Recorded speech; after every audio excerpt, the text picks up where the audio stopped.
Experiencing problems with your AT&T SIM card? First, ensure it's properly inserted into the correct slot with the gold contacts facing down.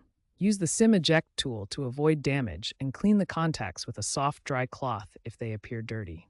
For SIM swaps, replacing a faulty SIM, back up your data first.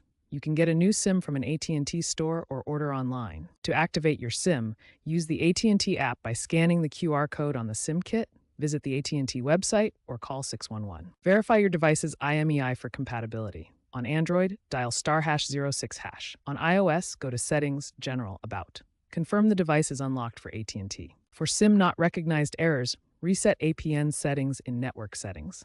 AT&T has enhanced self-service activation via their app and website, reducing wait times by 40%.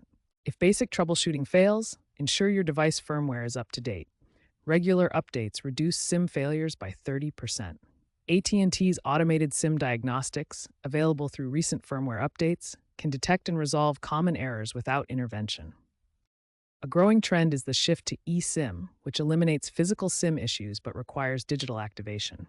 AT&T reports a 35% eSIM adoption rate among new activations. By 2027, AT&T aims for 80% of devices to use eSIM. AI-powered chatbots automate fixes for 60% of common issues. Experiencing issues after a 5G network upgrade, temporary SIM recognition problems can occur. Check for OTA updates. If problems persist, contact AT&T support. Expert opinions, like those from Gartner, suggest physical SIM failures will be rare by 2030. AT&T is moving towards seamless, over-the-air updates for SIM management, potentially phasing out manual interventions. AT&T resolves 85% of SIM-related complaints within 24 hours.